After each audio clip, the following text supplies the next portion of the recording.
much for taking the time to do this. I've been a follower of your channel for quite a while. And, the reason I thought of you is just like, well, hold on a sec. Why did she make the decision to go and like make a whole other stream of who she is, right? Virtually, online, in addition to being the real estate whisperer at home. So I'm really grateful that you're willing to do this and kind of give some background to, I think, realtors that are in a different position. Like I wanted to give you some preface to like the audience. They're not like you. They're not innovative. They're grinding that day to day. And a lot of them, I think, they're not burnt out, but they're feeling the highs and lows of the market right now.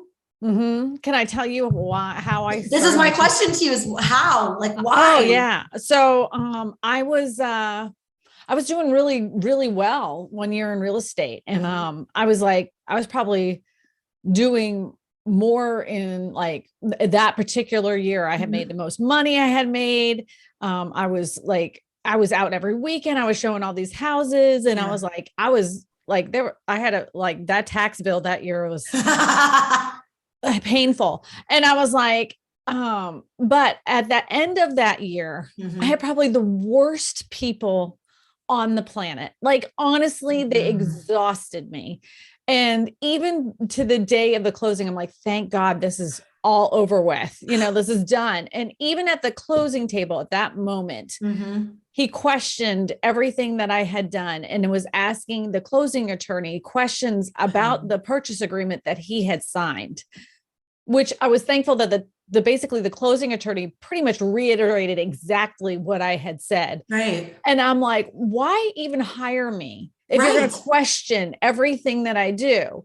Right. And it was so demeaning and demoralizing and everything that like you could think of how a couple could treat a person like a piece of trash. This couple did. And they're so clueless that they were these people. And then they were like, oh, I want to send you to my other family members. And I'm like, I don't ever want to see you people. Yeah. No, thank you. Brought life. And then I went home and I was like, my kid was like, oh, like I realized how much I had missed, I had missed a lot of like, my kid played violin at the time. I missed a bunch of that stuff. My other daughter was doing really good and going to state and gymnastics, missed a bunch of that. And I was like, I had missed all this stuff to make this kind of money.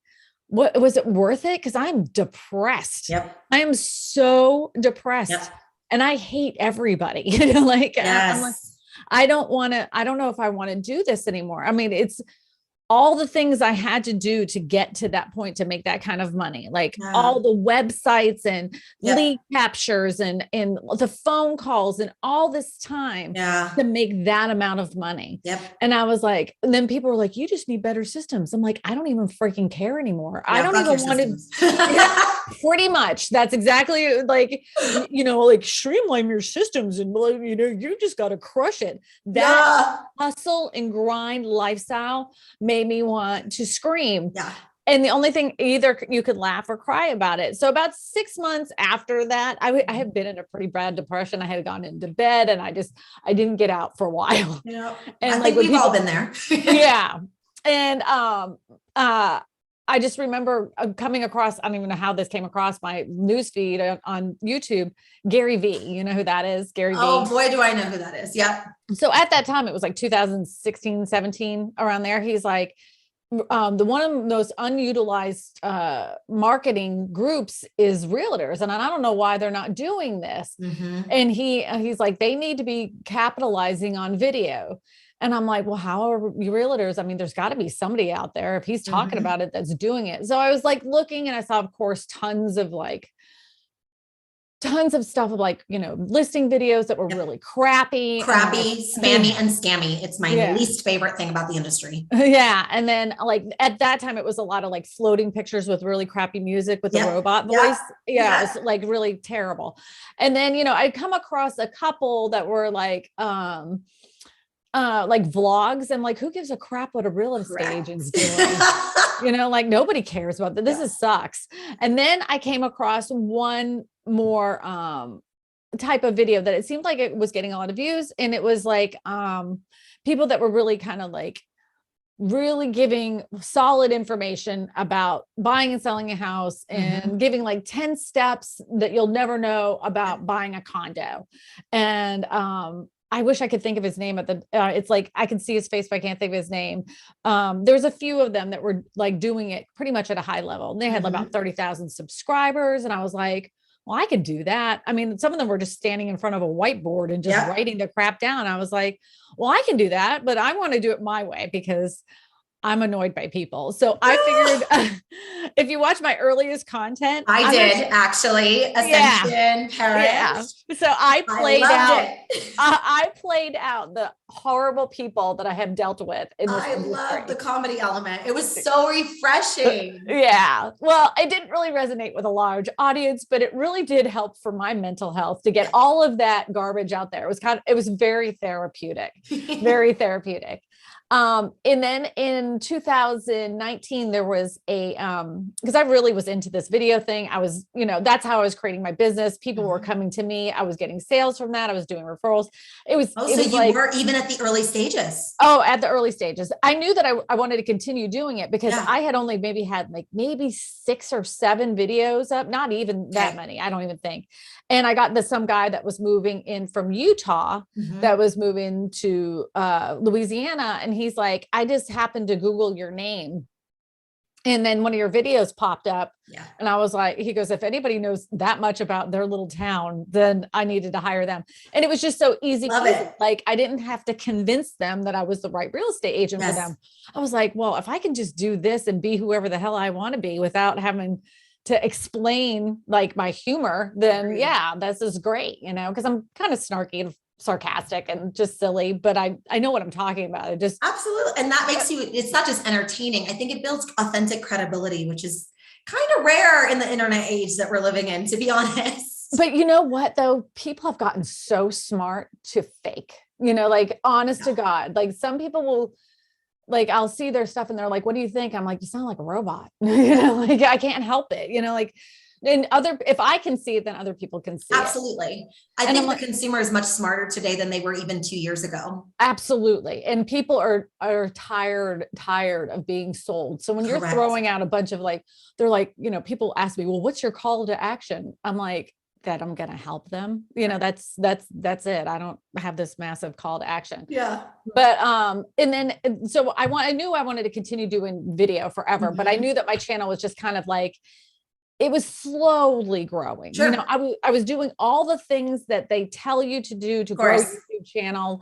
Posting consistently. Yeah. Posting your thumbnails. Right. But they don't know what they're talking. Like they can say that, but they don't know what those things mean. They don't know what a good title is. They don't know what it means to truly be consistent. They don't understand what a good thumbnail is. So I was following the pattern that was taught to me, which was, make these thumbnails that look like this, to have your cheesy grin on it with these words on it. Yeah. And some of them were pretty, but nobody clicked on them. Sure.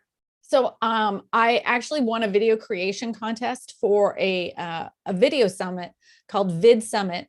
And I went in 2019. Yep, I know that. And when I won that, I also won a 1-hour meeting with a YouTube coach who he represents the biggest creators on YouTube. Maybe the guy that I know, actually. They're pretty well known. Daryl Eves. What's the name? Daryl Eves. He's a colleague of his, actually, at Think Media. I'm based in Vegas, so they all go to my church. All those YouTubers go to my church. Yeah. Well, Daryl's out of Utah. So he's colleagues of Sean. Right. Well, no, they're different.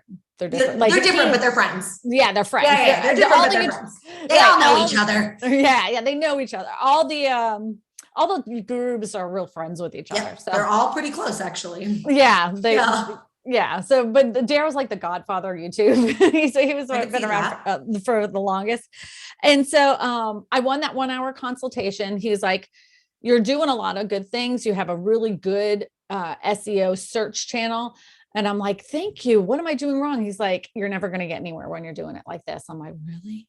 Okay. So he gave me some tips. We got done with that conversation. And then I was able to go to that YouTube conference. Now, when I did everything that man said, because I was able to download the recording, download that recording. I did everything he said. And of course, nothing's happening right away. And I'm like, this is another guru that's full of garbage. Like it's all the same advice, even though his was different. This is bull pucky. So I get to that conference, and then the video that he said that I should do in order for my channel to kind of boost up, I ended up looking at it. When I saw him, I was like, I'm embarrassed because I didn't want to tell him that, his advice was garbage. And then I looked down, I'm like, oh, that video is doing pretty good for my channel. I'm like, all right. So then as the video conference is going on, it's like, it was up like 3,000 views and 6,000 views. No way. 10,000 views and 11,000 views and then 14,000 views. And then by the time I got off the plane and this conference was over, I had like 30,000 views to a video over a weekend. Never happened in my life. I'm like, oh, is this what it means to go viral? I think I've gone viral. Am I viral? I think I'm viral, This is viral, I think. This is what my life looks like now, And so I took a screenshot of that and posted it on Twitter and said, hey, Mr. Daryl Eves, look, your advice worked. He ends up calling me on the phone. I was like, hey, Daryl Eves. He's like, hi, I just want to let you know that I'm actually doing a beta testing for a group coaching thing called Channel Jumpstart. I want to know if you would like to be a beta tester. I'm like, oh my God, did Jesus walk on water? Of course. So, of course I'm going to do that. Honestly, at that point, what his advice obviously works. Yeah. So there wasn't anything that he would have told me that I would have thought was BS. Yeah. So I was like, okay, of course. So I did the whole course. Once I got through that course, you see what my channel looks like now. Wow. Yeah. So you're a real testimonial to that. Cause the one thing I think about, and we're the same when it comes to like content. Yeah, go for it. Yeah, I'm going to show you something. Because I listened. Yeah. He put me in his book. Oh, how awesome. Yeah. I think I'm on my page 125. I think that's the page I'm on. Well, ain't you somebody? I am. You're so viral. I'm so funny. Yeah. Oh yeah. So there you go. 125, Kristina Smallhorn. Look at that. I'm in a book. You're big time, baby. I know. Look out. Yeah. My farts don't stink either. You're so real about it. It's not just like, you don't say the same things everyone else said because you felt the burn of when everybody else tells you like, just post and make it happen and be consistent. And it's like, no, there's a formula to this. Actually, he's dead right. There's such a clear, even as a marketer, I know the algorithms, I know what they look for. And sometimes it's not quality the way we see it. It's a different version of quality. And it's interesting because content marketing is one of those things that's often, I've been in marketing for 20 years. It was always the thing ain't nobody had time for. Oh, building videos. No one has time for that. That's expensive. That's timely. I'm not comfortable on camera. I don't want to have to do my hair regularly. And the thing we're learning now, actually, the statistic just recently came out that said content is the number one form of marketing that most Fortune 500 companies do. So they're doing something that's making them more money. And it's related to this kind of passive back end sell, like what the client that reached out to you said, which is it builds your credibility. It builds your kind of sphere of influence and knowledge. And it's not necessarily a quick fix, but it's a back end to a really unique way to use your knowledge. That's where you've shined. Right. Well, and the thing is that you have to come from a real place. So if your intent to go on YouTube and to make these videos, to just only get buyers and seller leads, and you're just like, what am I supposed to make? Yep. If you have no true intent on what you want to make for people, to give them a good information and then they come to you, then you're already at it. Just stop right there. Don't even make the content and I see it all the time because I have a real estate group on Facebook and there is a group of content that everybody thinks they have to make in order for their channel to take off. And then they always have the same ones. They're like, how come my channel isn't taking off? I'm like, because you're just regurgitating the same garbage that I've seen on 7 different channels. You're following the trends instead of being authentic. it's not even a trend. It's like they have like, it's for some reason, it's like a content recipe strategy that's gone through the real estate niche of people, you know? Got So it. I already know, I'm like, oh, so you obviously took the same advice of every other real estate agent. Exactly. So like, well, you have to make videos that say living in, then you have to make pros and cons videos, and you have to do this. And so then I want to go on their channel. They're like, why is my channel not successful? I'm like, because there's nothing about it that's original, not a thing. And you sound just like everybody else. And you're standing behind a green screen, you know, and you're just putting up some figures and you sound like you're reading a weather report. That's not a genuine connection to somebody. But like, I even had somebody that lived in Hawaii. They live in Hawaii. They're a real estate agent in Hawaii, and they're standing in a green screen. I'm like, you live in the most beautiful place. What are you doing? My God, splash your feet in the water. Go stand on a beach somewhere. He's like, well, what about the wind? I don't care. Get us one of those get them up. Dead cats on the end of your microphone and stand there. I'm like, you don't need a green screen. You're talking about Hawaii. Wow. Like, oh, whatever. But you know, like, so that I think that people have a hard time with creativity. I think that's probably one of the things absolutely you cannot teach. And like when people come up with, and I'm not saying that it can't be learned, because even I sucked at titles and everything, because I was told that you had to make these titles that were SEO rich and that fed the YouTube algorithm and all this other stuff in order for your YouTube videos to rank. And so I made these like titles that I'm like, well, this has every keyword stuffed into the title. I mean, into the title. This is going to take off. It's going to go viral. You know, I got it all. I scored all these great scores and all these keyword research. Oh my God. I'm going to blow up. And then of course it did nothing. It absolutely did nothing. So when people realize the algorithm isn't necessarily a computer system that's trying to read your keywords, and that the algorithm actually just follows people's watching patterns. And if you can satisfy people's watching patterns, the algorithm is going to favor you and give more of your content to other people that might enjoy the type of videos that you create.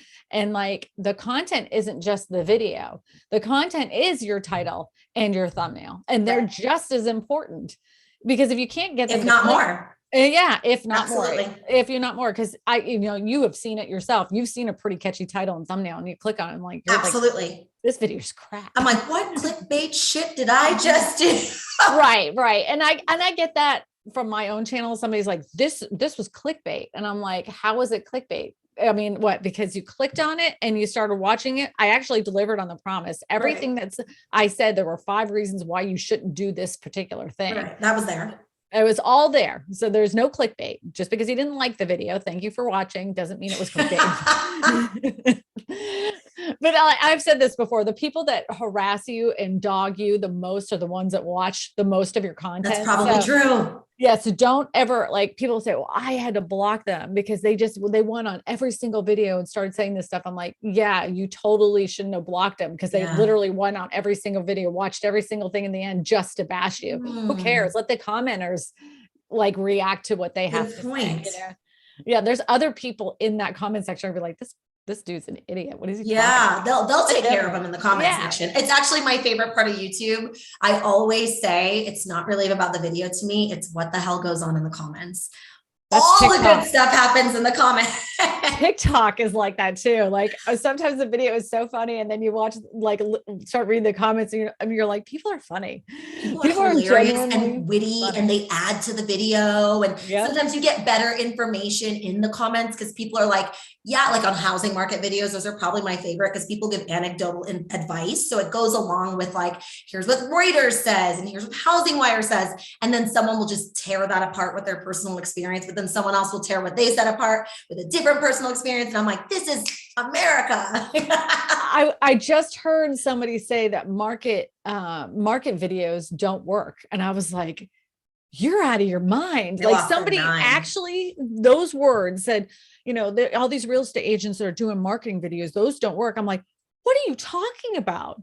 Like, I do those once a month. They get a good, 30 to 50,000 views. I mean, I don't think People that's eat anything them to up. sneeze out, like, Absolutely. Especially in this crazy market, I think more Mhm. and more, no matter how much I believe I understand the market well enough as an investor, as an owner, as a buyer, as a seller, as a stager, I still need to know other people's perspectives. So no matter what, I'm still clicking on those videos, to your point, because I'm like, what did I miss?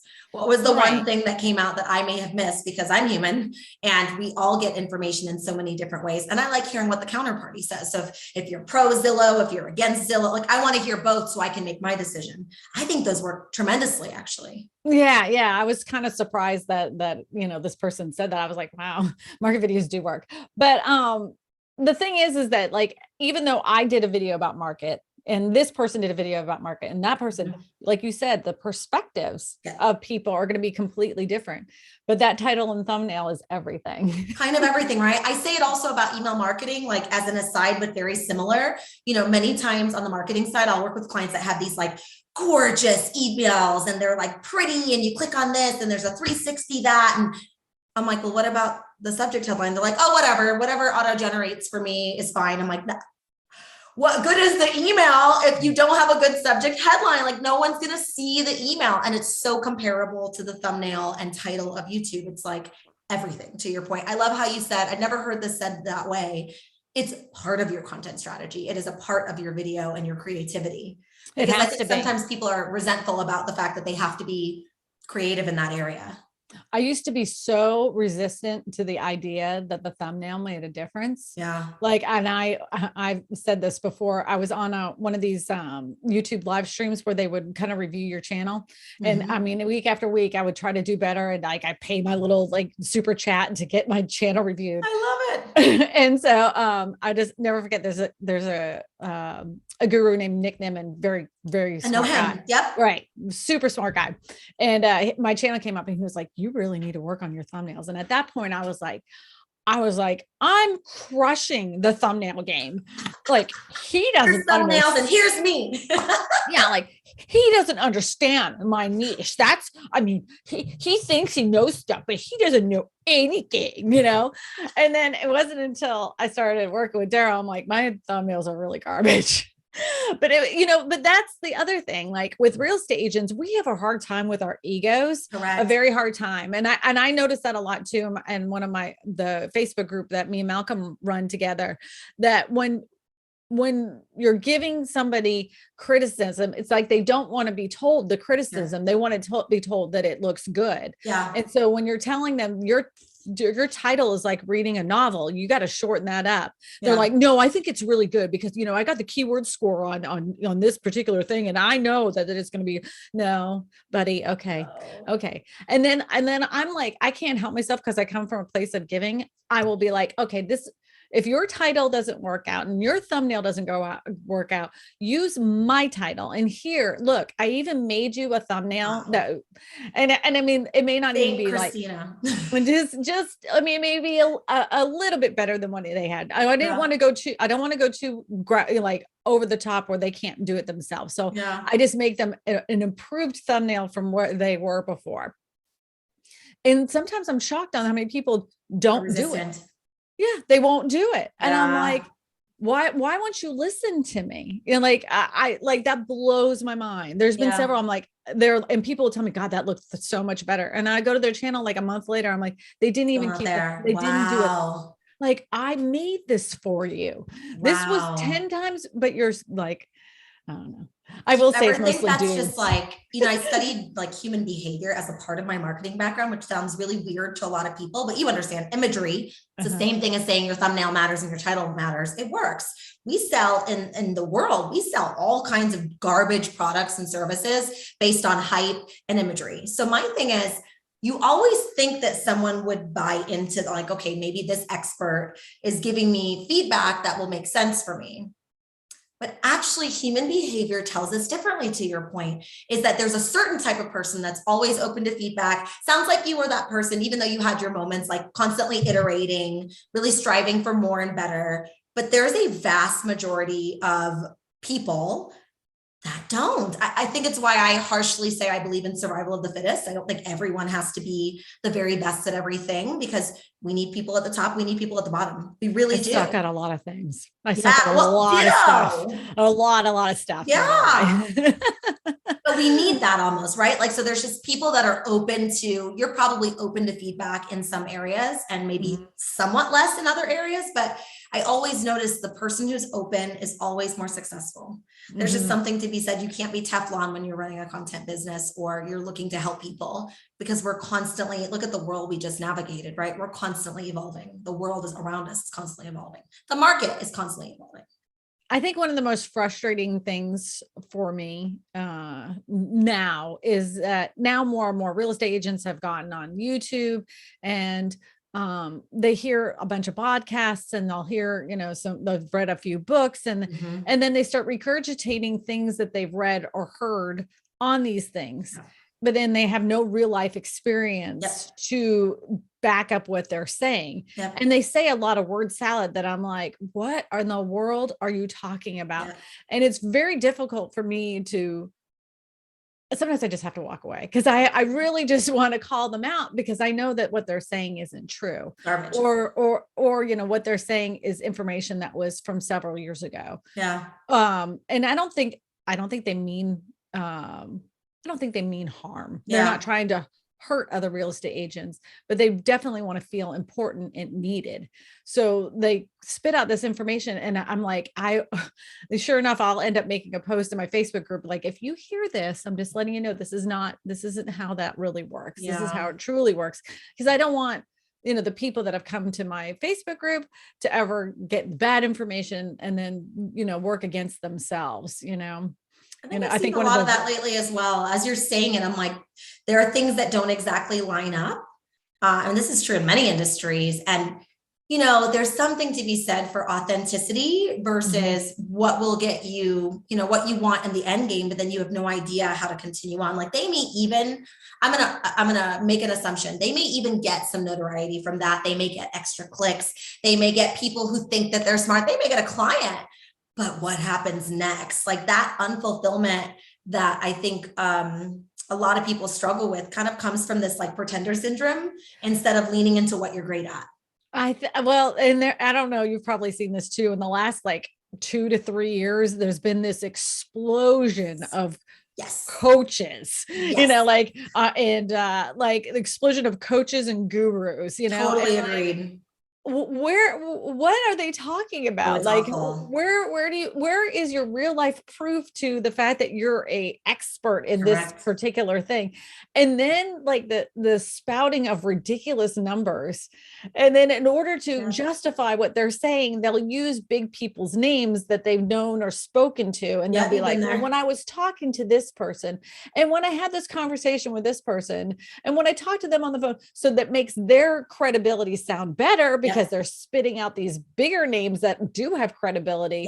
Then, like, they're like, oh, they're rubbing shoulders with the best people. They must know what they're talking about.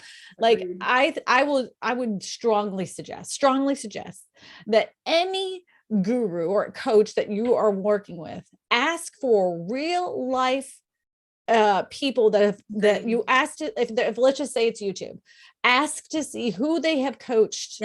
And what their channel looks like, and look to see what these people's views look like for the last, 60 to 90 days. Yeah.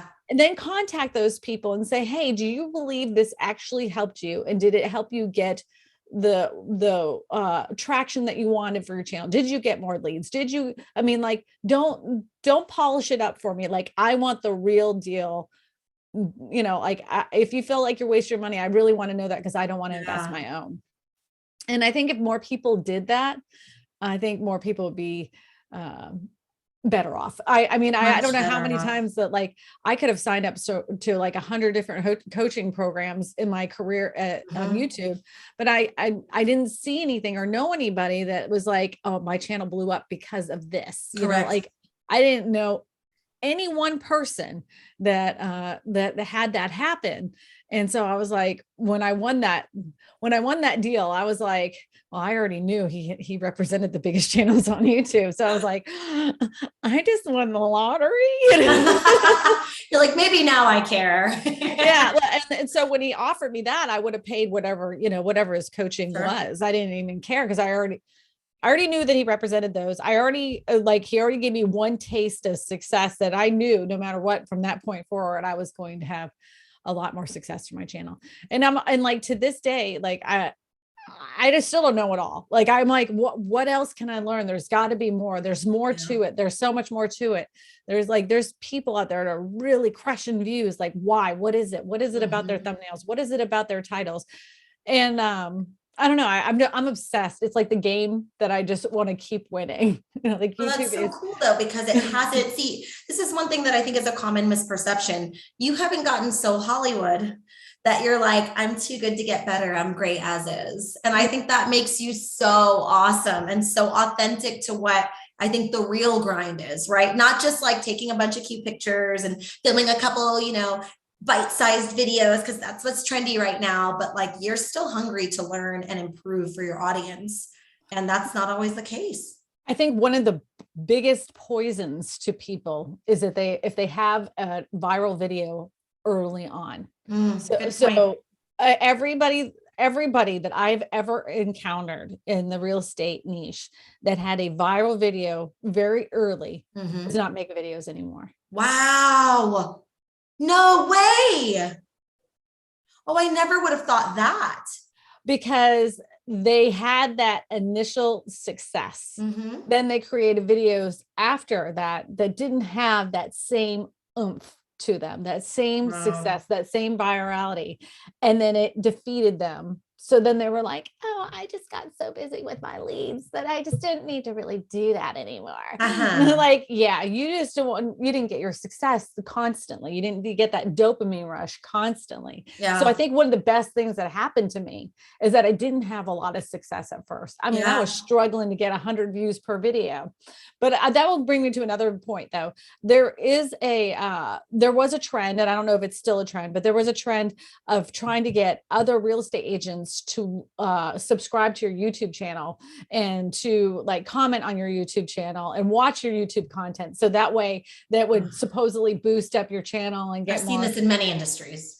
Yes, which is literally the dumbest thing you can do. Yeah. And so if you are considering trying to get a bunch of your real estate friends to like your YouTube channel and watch your YouTube content and give you that like and thumbs up and all this other stuff, stop. Okay, just stop, because that isn't the person you want YouTube to serve your videos to at all. You want them to serve it to people that are actually looking to buy or sell. If you have a group of real estate agents to watch your YouTube content, most likely the few people that YouTube does serve it to are going to be real estate agents, and real estate agents don't want to watch your 10 tips to moving to Dallas, Texas. Like, stop doing that.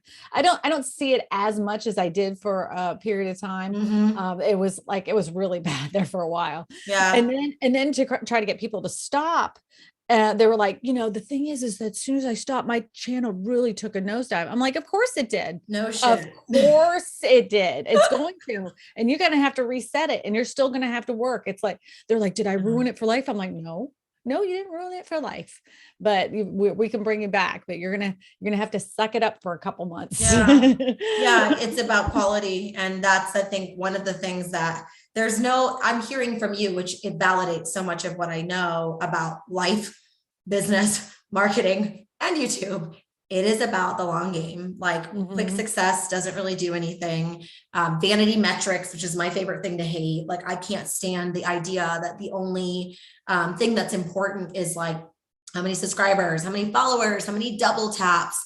Those things don't actually matter if they don't feed the greater need. Like, I heard you say that you had a vision that was a lot bigger than just, I want to be viral. And I think a lot of people feel that way.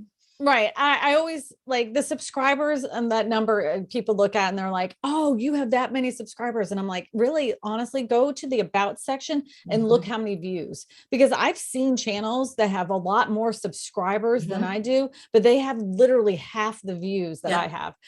In my channel, if you watch a video of mine, I think I've probably said subscribe to my channel once in the last 2 years. Oh, that's a good point.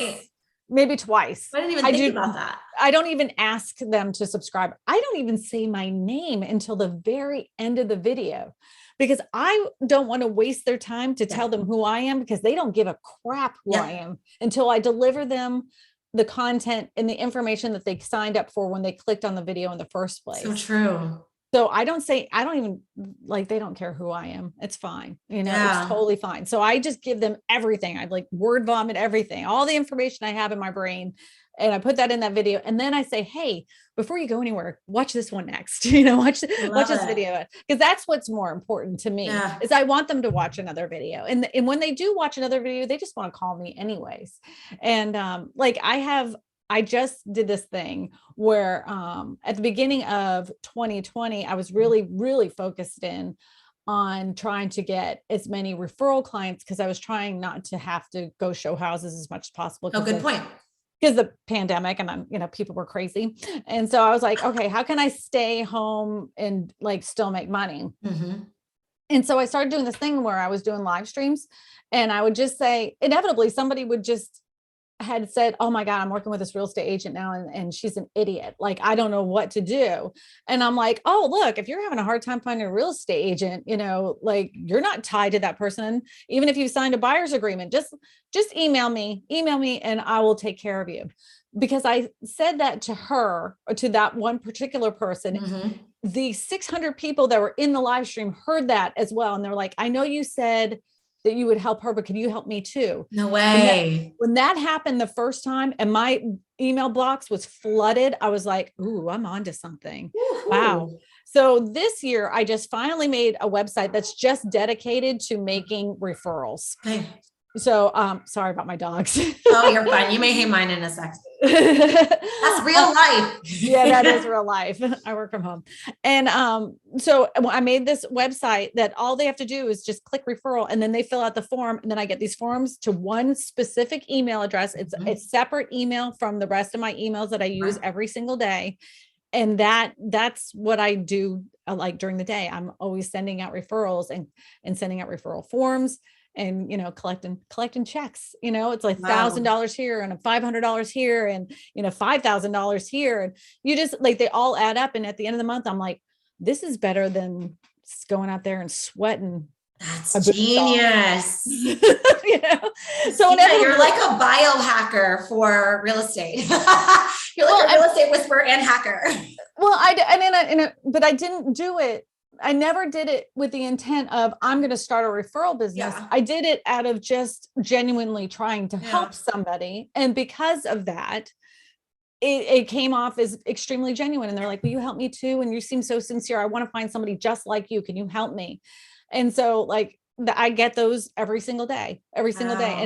And then I never even mentioned my website until my most recent video. I'm actually, it was for Halloween. So I'm dressed as a witch and stuff. I actually did see that one. And so I actually started that live stream where I said, oh, I just launched my website, which I hadn't just launched, but I said that I did. And I was like, if you're looking for a referral in the area, I set this up and you can, and I'm like, that is getting me a lot more leads that have come in. Wow. So. And people are like, because I work for this company and we have this referral group and they're like, how are you getting all these? I'm like, dude, YouTube, that's it. YouTube. I love it. I'd love to pick your brain about one more thing. Thank you so much for your time. You've been so generous. It's something that personally drives me crazy. And I'm curious your thoughts on it, because I know you're not going to mix words. What do you think about this vision? And I thought of you because a lot of your videos of recent, most of the last year or two, have been about things that are, I'm going to say, less sexy than what people would want to consider about real estate market. Manufactured homes, the changes and shifts in the industry that are like not just about luxury homes, that everything needs to look cookie cutter, that everyone wants to talk about or represent, the $10 million condo in LA. And I'm just curious your thoughts on that. Like, I love when I think you have a banner on YouTube that says real estate for everybody, or everyone. And versus this, like, everyone and their brother and their brother's wife wants to be a luxury realtor. And I'm curious your thoughts on that, because I would say having a YouTube channel and having multiple streams of income makes you luxury, regardless of whether or not you're representing a $10 million or a $10,000 property. But I'm curious your thoughts on that. I'm always the kind of person that I always feel something towards people that have been basically shit on throughout life. I could see that. And when people get into the lower income levels, the only forms of homes they can afford are like either smaller homes or manufactured homes or little pieces of property with something that they have to build themselves. Yeah. And I don't know how many times that has happened to me where, they're like, I'm in a desperate situation. I have to sell this. And I'm going through their paperwork, and the lending practices or the practices of the previous real estate agent used against them to purchase this was horrific. Wow. And the people that have sold them the manufactured home to put on that piece of land was horrible. And I'm like, this is disgusting. Like this one guy, he had a piece of land. So he had done this like, it was just something kooky. Anyway, so he had this piece of land. So he had a different loan for the piece of land. And then he had a loan for the manufactured home. And I'm like, why do you have two different loans? Why? And he was like, well, that's what they told me I had to do. And I'm like, well, what is your interest rate for, let me see your paperwork. So he pulled up his paperwork for the manufactured home. He was paying 14.5%. I'm like, what does your credit look like? He was like, I'm over 700. I'm like, what in the world? Agreed. And I'm like, he's like, this is just too much for me. And I'm like, I bet it is. Hold on one second. Let's figure out how much your land is valued at. I called up one of my mortgage friends. I'm like, hey, can you do a manufactured home rolled into a house? I mean, he already has the two loans. Can you take these and put them together so he can have one payment so he can afford it? Sure enough. I mean, I saved that guy hundreds of dollars. Now let's just say it's $350. I saved him. That's $350 where he can make a car payment and pay for groceries that week. Wow. That's a lot of money to somebody. I mean, it may not sound like a lot of money to you, but to that guy, he felt like he got a raise, a massive raise. But he did. And then he was able to stay in the home that he actually liked. When those kinds of things happen, it started bothering me. So then I started making those manufactured home videos, and I didn't mind making them because we have lots of them here in Louisiana. I live in South Louisiana. It's very common. And that's when I met Daryl, and he's like, hey, you got these two types of content. One of them is about getting the smell of dog pee out of carpet. Yes, I saw that with you. And he's like, and then the other one is about manufactured homes. I mean, I'm like, I do not want to be the dog pee realtor. And he's like, do you want to talk about manufactured homes? I'm like, yeah, matter of fact, I don't mind talking about them because, and I tell him all that. And he's like, well, that's what you need to do. That's what you need to be talking about. I'm like, okay. And it makes me, it's a little bit selfish because it makes me feel good that I'm educating people that would normally not get that kind of information. I also think that's selfless, but feeds you and it feeds them. I love the win-win. Yeah, but it feeds my ego because I know that I'm sticking it to a lot of investors that are like, why would she tell that information to us? Why would she say that about our industry? And I'm like, because you're scamming people. Yeah. I mean, you're ripping them off for interest rates that they don't need to have, especially on manufactured home lots. Yeah. And so, and then when I did those videos, there wasn't anybody that was doing anything like that. Right. And there's a lot of people that live in alternative housing that has nothing to do with, there's more people living in alternative housing than there are living in mansions. So that's a great stinking point. You blew my mind. Yeah. So I don't know. I mean, it's just like anything, if you get just a few $1,000s here and there and everywhere, when you when you know that you've helped a lot of people, then that one sale that, drove you to near madness that, just to get the check. Just to get the check. And that is the best feeling in the world. Wow. That now at this point, and I've said this before, but nothing makes me happier than to walk into a home and somebody's giving me a hard time about either listing or buying a house, where I can just say to them, look, it doesn't matter if you buy a house from me or sell a house with me at all. I don't need your check. I'm here to help you. And I mean it. Sincerely. Yes. I do not need your check. I do not need your check. That is the best feeling in the world when you do set up a multiple streams of income. Now, a million people have told me, oh, you can set up multiple streams of income, but there's going to be things that people tell you to do. You're not going to do it because you're not genuinely passionate about those things.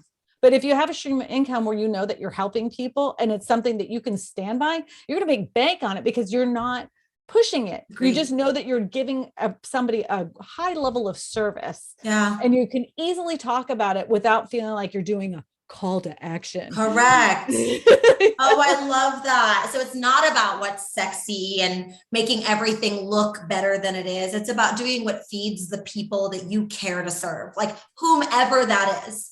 I could get crazy, right? It could even be that you have a niche. You want to help strippers get into homes. Mm-hmm. Just made that up. But if that is where you are passionate and that is your thing, you can do that and make a good living at it a lot more than, you know, having a market that has a few luxury homes and a whole lot more people that need normal homes, right? Average home amounts, right? And mm-hmm. you could actually feel great about that because it's what you care about. Right. Well, I don't live in $1 million house. I don't rub shoulders with $1 million people. So that is not my community of people. I'm just a regular girl and I lived a regular life. I grew up a regular way and I just want to be just as real as people as I always can be. I'm never going to be fake. I have a hard time doing that.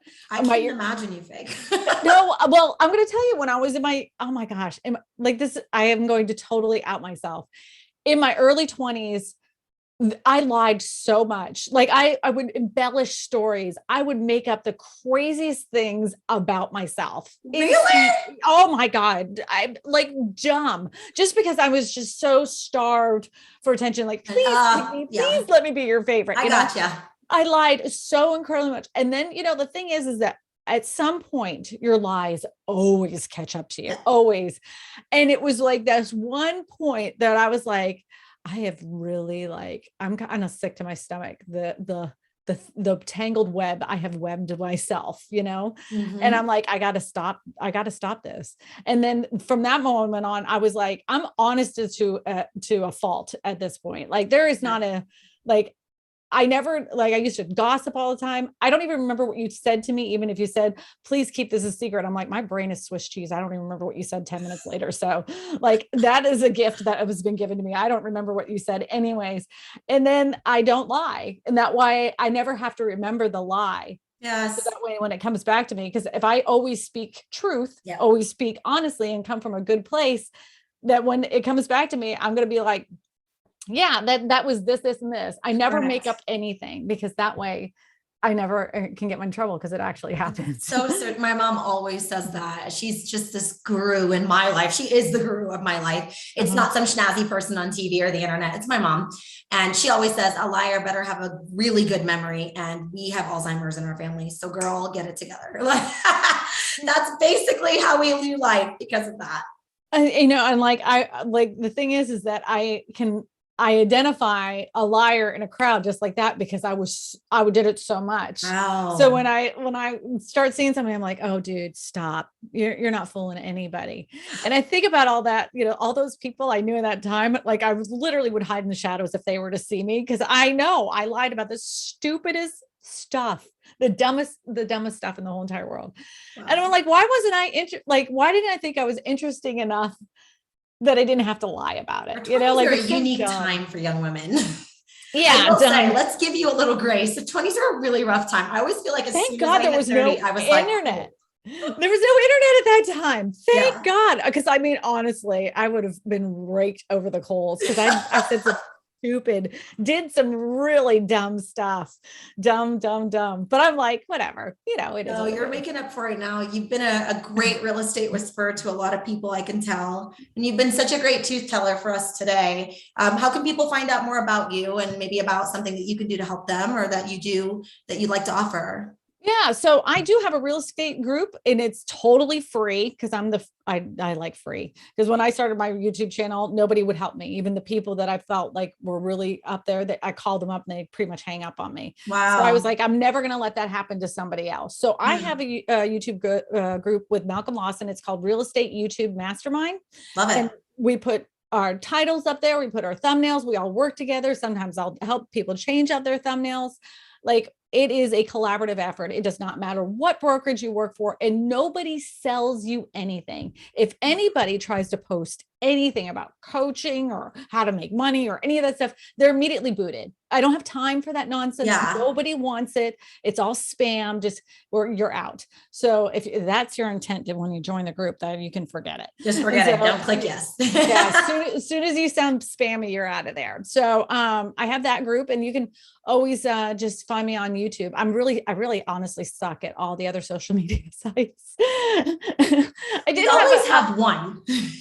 Yeah, I did do a kind of a spoof a TikTok account that got over 130 followers, 130,000 followers on it. And then I stopped doing that, but that's as not a spoof.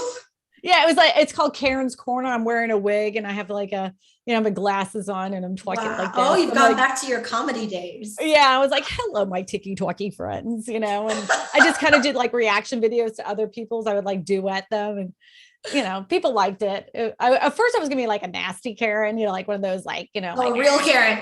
Yeah, like a real Karen. And then I was like, no, because there was a lot of kids that were watching. I'm like, they get so much negativity. It's just not in my heart to be and jerk intentionally. I genuinely, sometimes my advice, or sometimes I can come off very brash with my honesty, but it's not because I want you to feel bad as a person. It's because there's no reason for fluff. I'm just going to give you the cold, honest truth right then and there so you can fix it. There's no reason for me to sugarcoat it. I'm not your mom. Let's just get it done and get it fixed. And I don't mean it any other way. Is like, I don't want to waste your time. That's it. Oh, that's such a great place to end. I want to tell you, thank you so much again for spending your time sharing your wisdom, but also you nailed something right here at the end, which is, oftentimes, and I think I mentioned this to you when I reached out, it was like, this is considered usually a boys' game, like YouTube especially is a heavily male dominated audience. Most of the really successful channels are male dominated. And I want to not just commend you for crushing it in that arena, but bringing the authentic masculine and feminine vibe that you have, where like, yeah, you tell it like it is, and that's considered like masculine brained. I'm often told that about myself, but you wrap it in such a caring, it's just so obvious that your desire is to help and to be exactly who you are unapologetically. So I'm loving your videos. I'm going to be watching more of them, and I'd love to keep in touch and talk again soon. This was a lot of fun. Oh, thank you. I appreciate you having me. I love talking to you. This was more fun than I thought. I mean, I already thought it was going to be fun, but damn, you dropped some truth bombs.